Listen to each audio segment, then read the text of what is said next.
Om Namo Bhagavate Ramakrishnaya. Lessons for Life from Swami Jagdatmananji's inspiring bestseller Learn to Live, Volume 2, Chapter 1, Give Up Worries and Anxieties.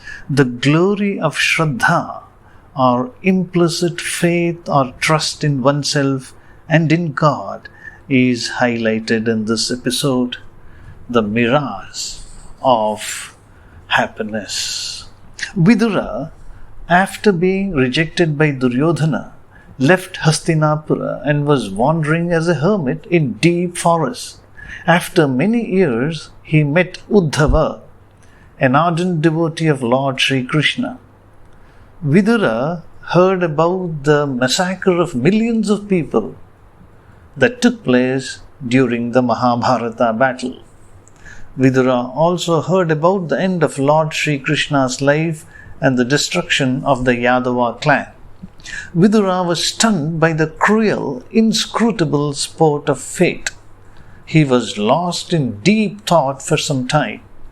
Then he went straight to the hermitage of sage Maitreya and poured forth his mind's sorrow. People run here and there in pursuit of happiness. They engage themselves in a variety of activities in order to be happy. They try their best to attain happiness. They not only fail to get true everlasting happiness, but their actions lead them further into innumerable difficulties. O great sage, what is the way out of this morass of misery? What is your advice to people plagued by the burden of difficulties?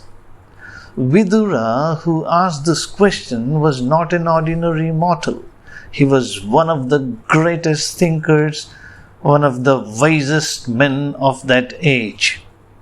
What was the answer given by sage Maitreya to Vidura's question? Did he ask Vidura to meet some influential big people? No. Did sage Maitreya ask Vidura to take to social reform? No. Did he urge him to study political science or economics? No.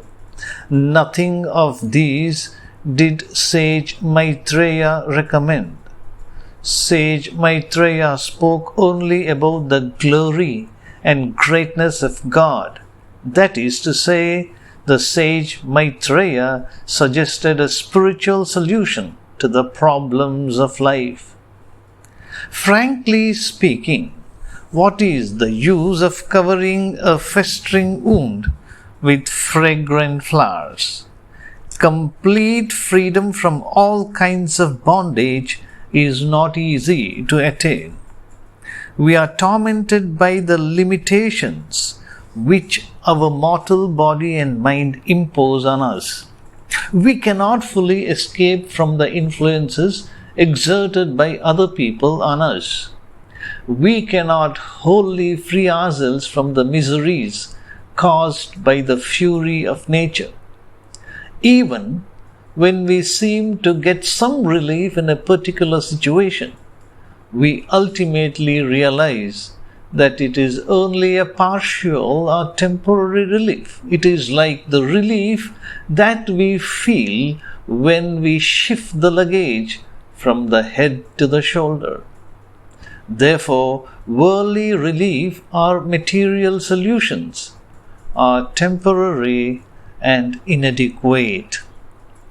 Is there then any total and permanent remedy to all the problems of life?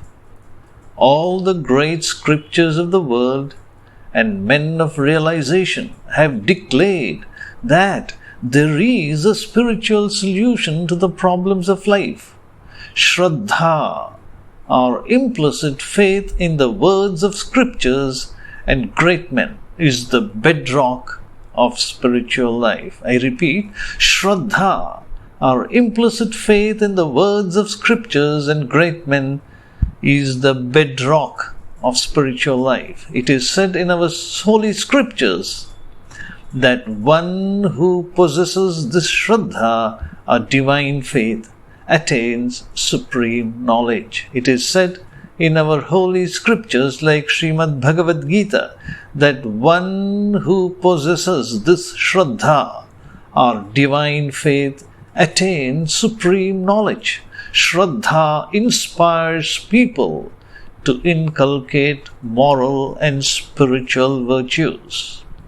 Shraddha inspires man to give up lower pleasures and animal instincts so that he may manifest his inherent divinity in his day-to-day life. Such a man sincerely observes laws of moral and spiritual life, and through the practice of worship, upasana, prayer, self-analysis, meditation, etc., overcomes all grief and sorrow. Such a man, endowed with supreme Shraddha, sincerely observes laws of moral and spiritual life, and through the practice of worship, prayer, self-analysis, meditation, etc., overcomes all grief and sorrow. Om Shanti Shanti Shanti. Hari Om Tat Sat. Shri Ramakrishna Arpanamastu.